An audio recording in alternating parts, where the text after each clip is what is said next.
Hello and welcome back to InventorCAD. Today we will see how do we use the convert entities command and the offset entities command in SolidWorks.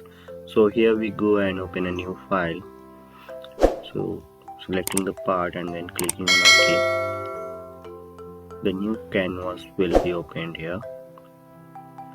Then I will select a sketch and then I will select a plane.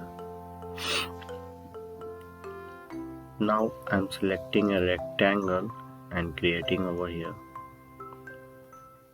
Once the rectangle is created, exit a sketch, then select the plane again, then click on a sketch, then click on convert entities and then entities to convert. Like I'm selecting this line to convert.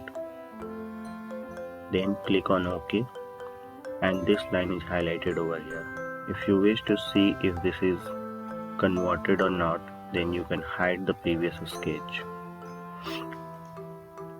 So we can see that here the line is available from the previous rectangle.